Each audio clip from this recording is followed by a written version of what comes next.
ഫോട്ടോയിൽ കാണുന്ന ഇവളൊരു കൊലപാതകയാണ്. ഇവള് സോഷ്യൽ മീഡിയ എന്നൊരു ആയുധം ഉപയോഗിച്ച് ഒരാളെ കൊന്നു. ഒരു നിരപരാധി ആയിരിക്കാം അയാൾ, ചിലപ്പോൾ ഇവള് കൊന്നു. ഇവളെ പോലെ റീച്ചിന് വേണ്ടി പായുന്ന അവളുമാരോടാണ് എനിക്ക് പറയാനുള്ളത്. നിനക്കൊക്കെ ഇവിടെ നിയമം എന്ന് പറയുന്ന ഇവിടെ ചട്ടക്കൂട്ടി ഇവിടെ ഉള്ള കാര്യം നിനക്കൊക്കെ അറിഞ്ഞുകൂടി.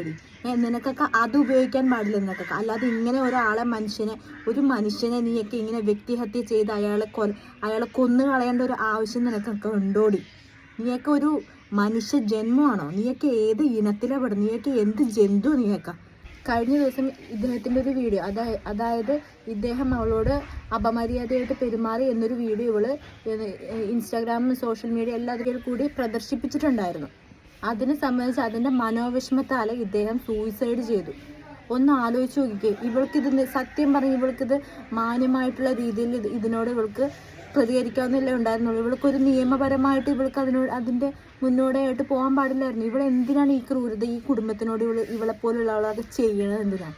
ഈ ദിവസം ഞാൻ ഈ വീഡിയോ കണ്ടിട്ട് സത്യം പറഞ്ഞാൽ ഞാൻ ഇതിനെക്കുറിച്ച് റിയാക്ട് ചെയ്യാതിരുന്നതാണ്. എന്താണെന്ന് വെച്ച് കഴിഞ്ഞാൽ ഈ സ്ത്രീകൾക്കൊക്കെ ഇത്ര പറഞ്ഞു കൊടുത്തിട്ട് പോലും ഇത്രയും ഒരു ബോധം ഇവരിലോട്ട് ചെല്ലുന്നില്ലേ?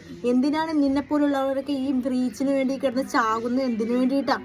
ഇതിലും എത്രയോ ഭേദമാണ് ചില സ്ത്രീകള് റീച്ച് കിട്ടാൻ വേണ്ടിയിട്ട് ശരീരഭാഗങ്ങൾ കാണിച്ച് പ്രദർശിപ്പിച്ച് റീച്ച് കൂട്ടുന്നുണ്ട്. നീയൊക്കെ അങ്ങനെ വല്ല പണിക്കും കൂടി, അല്ലാതെ ഇങ്ങനെ ഒരാളെ കൊല ചെയ്ത് അല്ല ചെയ്യേണ്ടത്. നിങ്ങൾക്ക് ഇങ്ങനെ ബസ്സിൽ നിന്നോ മറ്റേതെങ്കിലും പബ്ലിക് പ്ലേസിൽ നിന്നോ എന്തെങ്കിലും അനുഭവം ഉണ്ടാവുകയാണെങ്കിൽ നിങ്ങൾ ഡയറക്റ്റ് ഒരു നിയമപരമായിട്ട് നേരിടും. നിങ്ങളൊരു പോലീസ് സ്റ്റേഷനിൽ കൊണ്ട് പരാതി കൊടുക്കുക, അല്ലെങ്കിൽ മറ്റുള്ള രീതിയിൽ എന്താണെന്ന് വെച്ചാൽ നിങ്ങളത് ചെയ്യുക.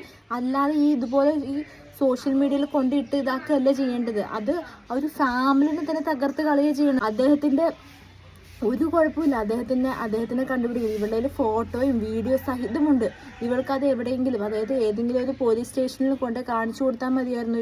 സിമ്പിളായിട്ട് ഇവൾക്ക് അദ്ദേഹത്തിനെ പിടിക്കാമായിരുന്നല്ലോ. എന്നിട്ട് അവൾ അത് ചെയ്തോ? ഇല്ല. അവൾ എന്താ ചെയ്തത്? അവൾക്ക് റീച്ച് വേണം. ഈ റീച്ചിനൊക്കെ വേണ്ടി നീയൊക്കെ എന്നെ തോന്നിവാസം ഈ നാട്ടിൽ കാണിച്ചു കൂട്ടാന്നാണ് നിന്റെ വിചാരം. നിനക്ക് ഇനി ഈ ജന്മത്ത് നിന്റെ ഈ ജീവിതം എവിടെ ചെന്ന് അവസാനിക്കുമെന്ന് എനിക്കറിയത്തില്ല. ഈ ജന്മത്ത് നിനക്ക് സമാധാനം ഉണ്ടാവും.